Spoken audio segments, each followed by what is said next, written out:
Welcome everybody. So this is episode 3 of Cyclists Are Beautiful. Today I've got a very special guest, a friend of mine. We have Atiba, who is a track sprinter from London. Atiba, I shall pass it over to you to do a brief introduction about yourself. Hi, so my name is Atiba and I'm a track cyclist. I've been cycling for officially 10 years and I love it. Awesome. With regards to your cycling, where did it all begin? Would you be able to start your story off for us? It started around actually 11 years ago, not 10 years ago. Okay. So how Um, old were you? I was 19 and I done a competition at the London Bike Show. This is when it was at XL, and I done a few attempts at this watt bike competition to win it. Oh, cool. And basically you won a tour of the velodrome if you won it. I won it. I was told that I had potential, so I let it get to my head and done some Googling and sprinting because I didn't really know what type of sport in cycling done sprinting specifically, and Google came up with track cycling. And I was a little bit like afraid of the whole fixed gear thing because I like the idea that you have to always pedal, you couldn't coast. And then eventually I met a couple of guys. We ended up doing a taster session at Herne Hill, and it just started from there. I just wanted to get into sprinting straight away. I think that was the end goal. Very good. What led you to this bike expo? I was getting into cycling, and I Okay. wanted to just kind of see what was there and Okay. stuff that I could buy, basically. Nice. I want to roll this back a little bit then. Yeah. So 19 you went to the bike expo, and that was Mhm. almost like an intro. But before that, Yeah.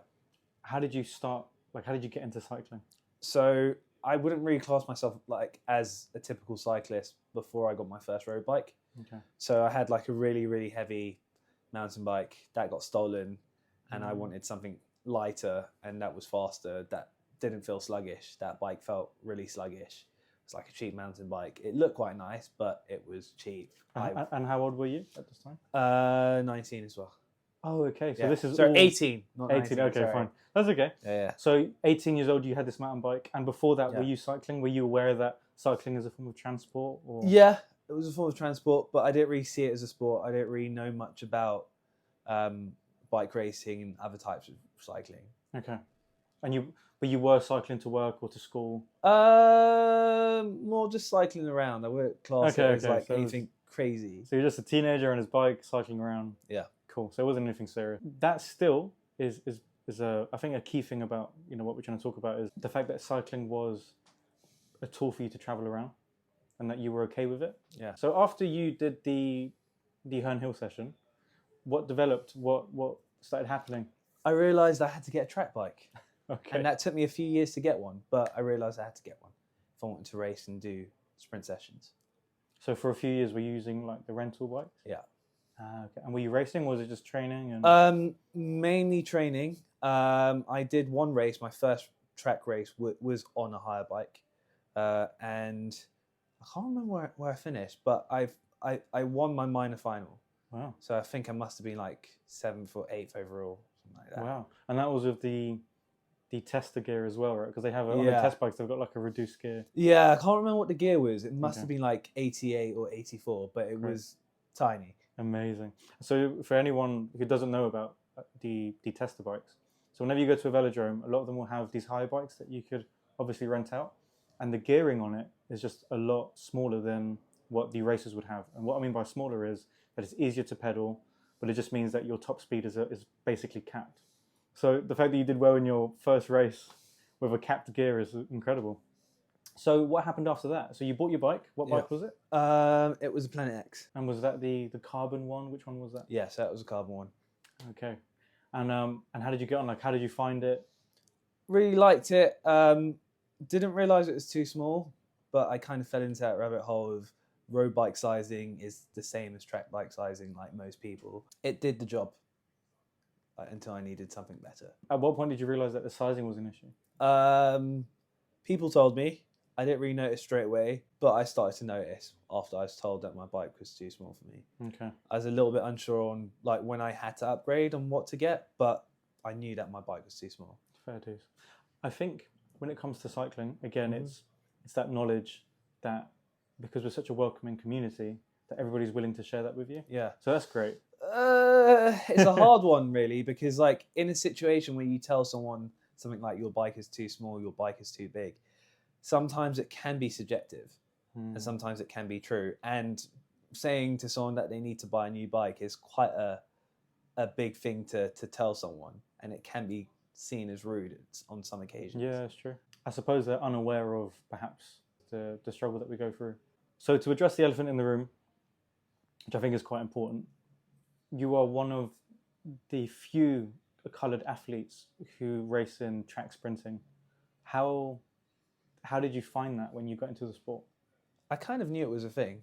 Like I wondered why in the beginning, but it never like prevented me from doing it. I know there's some people that feel like they need to see people to believe they could do it, but I feel personally like if I want to do something, I want to do it. I don't need to rely on having someone that looks like me to do it, which I don't see as a good. Oh, it's a good thing, but yeah, I don't feel like I need that motivation. I try and use myself as a motivation than someone else. When you were looking into the sport, did you see any coloured athletes who perhaps you realised that, oh, they're doing it? Or was it, as you just said, it was completely out of your mind? Oh, it's completely out of my mind. Fine, okay. That's an incredible trait. I wish other riders shared that. I don't think our generation of today rely on having to see that, but I do feel like it affects us as individuals when we're in an environment where, I'll give you an example, like going into a velodrome, and you're the only coloured person there. For me, sometimes it's a wake-up call, and any mistreatment kind of makes me feel like it's because of the colour of my skin. But for you, you didn't experience. If you haven't experienced anything like that. Not really. Like I had people say that I wasn't really built to be a sprinter, or I needed more endurance to be a sprinter, but I don't think that was mainly because of the colour of my skin. I think they just wanted me to either do endurance, or they maybe didn't see me as a sprinter. Yeah, fair play. I think you've proved a lot of people wrong, though. So after racing at Herne Hill, you then started racing at Lee Valley? Yeah. How did that go? Like, what happened? What was the... I think a lot of confidence building, because moving from outdoor track to indoor track was a lot different. Touch wood, I've had my only indoor crash. Well, I've had two, but yeah, my main indoor crash at Lee Valley in 2015. And what happened? Oh God, I'm not sure if it was my fault or not, but basically there was a crash that happened in a keirin, and then I don't know if I caused it or someone else caused it. There's a big crash after, and it just all happened in a blur. Fair. I was lucky to escape the crash, so I had little bits of road rash. So for those who don't know what a keirin is a... Actually, I'll let the professional explain it. You're paced up to speed by a half motorbike, half bicycle called a Derny, and it paces you up to speed for 3 laps. And in those 3 laps, you're not allowed to overtake it. If you do overtake the Derny, then you get disqualified. After those 3 laps, when the Derny pulls off, then it's a free-fall sprint for 3 laps. So in total, it's 6 laps, 3 behind the Derny, 3 sprinting. Amazing. So what happened in this crash? Yeah, I wasn't sure if it was my fault or it was someone else's fault, but there was a crash before. I see. So that probably might have been a reason why it happened. Either I got confused or startled because there was a crash, or someone else got startled. But yeah, it happened quite quickly. Yeah, crashes in the sport, they hurt. So I think we'll change the topic a little bit. Yeah. So you've done your racing. Mm-hmm. You started Bike Expo. You got into the sport. You bought your first bike. Yeah. Raced at Herne Hill. I'm assuming you did the Sprinters League at Herne Hill. Yeah. Did you win any leagues? I won one last year somehow. Wow. Just maybe because of attendance. Very good race. Still a win. And I won Brixton Super Madison in 2022. Amazing. Yeah. Beat Luca. For people who don't know who Luca is, he's a very big, short, stocky sprinter. Amazing. So he's a typical sprinter, basically. He's a top contender. Yeah. And you beat him. Amazing. Well, yeah. We're sorry to hear about that, Luca. You lost to a good man. Any records? Do you hold any records?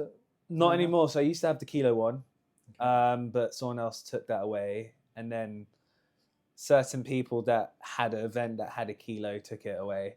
So haven't had a chance to try and get it back. Oh, I see. Well, maybe that's the challenge Fingers crossed. for Herne Hill. Fingers Yeah. crossed. So you did your racing at Herne Hill. So Atiba, shall we actually head over to the velodrome and we can show everybody what kind of stuff you do? Yeah, let's go.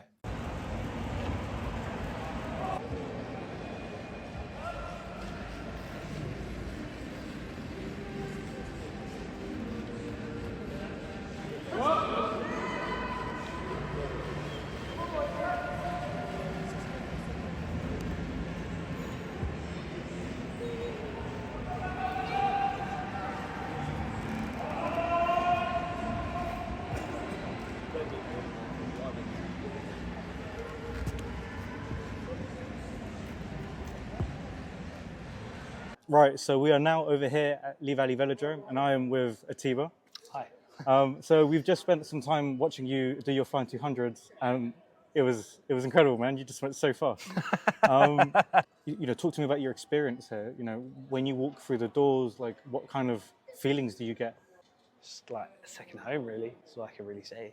Talk to me about what the experience here was like. So, we saw you do a few flying 200s. Mm-hmm. What goes through your head when you're getting on a bike and you're about to start? I feel like I could just switch quite quickly. So switch on. I feel like I could be in banter mode like 1 minute and then just like as soon as my effort starts, I could just kind of focus on that straight after. It probably helps because the acoustics are bad. You can't hear much. But yeah, I do feel like I have the horse blinders when I get onto the track and do my effort. Yeah. With regards to your riding here, how fast do you get usually on a flying 200? And what is a flying 200? Sorry, for the viewers who aren't really familiar with track, when we say flying 200, what is that?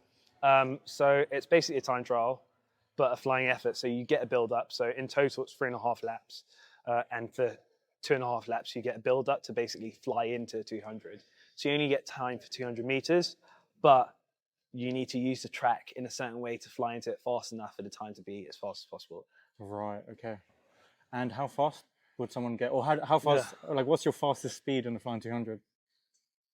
Around 60k an hour. So that's probably around 40 miles an hour. Wow. Roughly max speed. So probably not max speed for that long, but yeah, that's usually how much I hit. Sometimes, well, the pros usually hit a lot more than that. Yeah. But yeah, that's how much I hit. Awesome. Well, it's been great to actually see you, in your training session. Thank you. All of the guys here absolutely love you, and you're really popular. So, I think it's really admirable. So, well done. Let's talk about nationals. Yeah. So, for those who don't know, what are nationals? In essence, nationals is just national championship. So basically, the best in the country race together to win a national jersey. So what that means at national jersey is for 1 year, you could basically ride with a national jersey in your kit for 1 year in that event that you've won in. And then after that, you get to run national stripes, which is kind of like honour.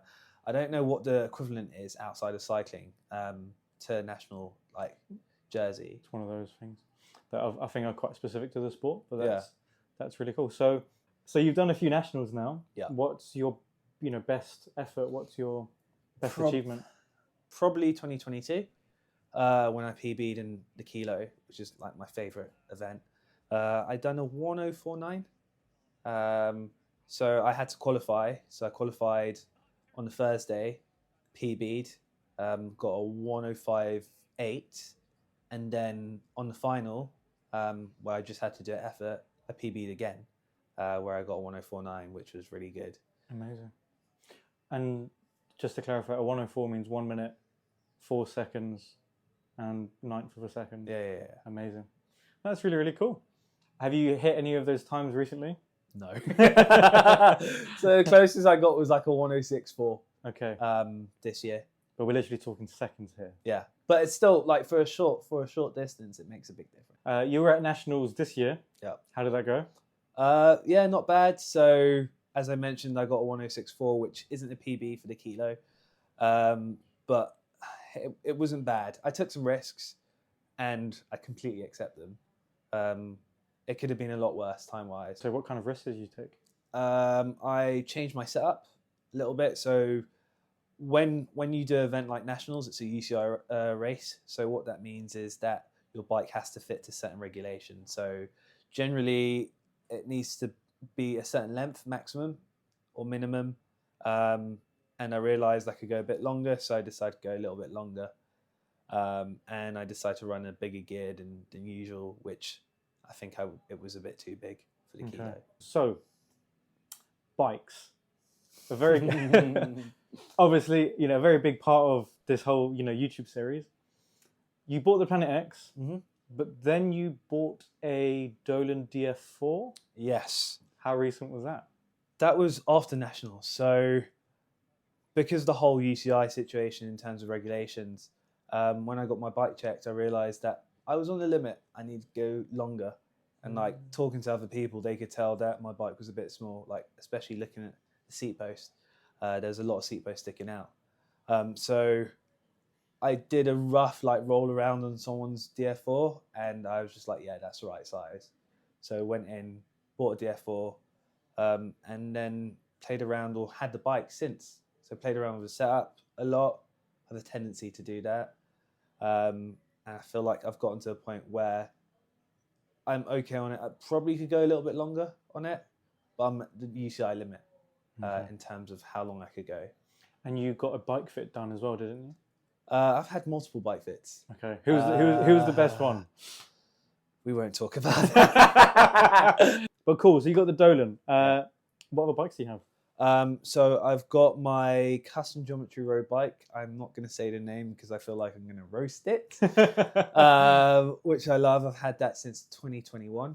And then I have a Hoy. Again, I don't want to try and roast the name of that. No, that's okay. Is that the chrome or at least a silver affected track bike? No, it's just all black. All black Hoy? Yeah. Okay. So I got that to try at grass track last year. So I tried out grass track nationals for 400. Oh, grass track. Yeah. You did that as well? Yeah. Oh, that's so cool. Only done 2 events. I haven't done it since. How did you do? I think I finished 5th in 400. Was that sprinting as well? Or Okay. But it's just completely different. I bet, did you slip? Slid around, didn't crash. The first race I ever done, I avoided a crash because one person slipped out and there was a little bit to exit on the track. Wow. But yeah, luckily didn't crash. That's crazy. For those who don't know what grass track is, just put grass and track together. And it's exactly that. Yeah. That's crazy, man. But very, very cool at the same time. So you've got 3 bikes now? Yeah. Cool. So you've got the Hoy, you've got the road bike, and you've got your DF4. Yeah. Any other bikes that you're looking at getting? Not at the moment. No, you're happy with this lot? Yeah, for now, I'd say I'm happy with those 3. Okay, so it's N+0 for the moment. Yeah. Nice. Do you have any other projects that you're working on? Yes, so this year I'm 30. So I am aiming to try and do the Masters, so the National Masters Championship. So Masters, for people who don't know, is basically, in most sports, it's usually age category racing for older athletes. Okay. So in the UK, it's 30 plus for nationals. For Worlds, it's 35 plus. Okay. And basically, the best wins a jersey, similar to nationals, but just split by age category. Yeah. That's great. Well, best of luck to you. Thank you. Well, it's been great to speak to you. Thank you. With regards to your social media, what accounts would you like to share? So TikTok and Instagram is Atiba Q. I will put it on the screen. And then my YouTube channel is Atiba Quilden. Awesome. Again, you'll be seeing it on the screen. If you liked Atiba's stories and you'd like to follow him for more action from the velodrome, then please do follow, like, and subscribe to all of his accounts. Atiba, it's been awesome to have you on board. Thank you. Thank you so much for sharing your story. Another thank you to Via, who are a cycling coffee shop over at King's Cross. They have supported me throughout this entire YouTube series by allowing me to host my interviews. And that is a wrap for episode 3. Thank you so much.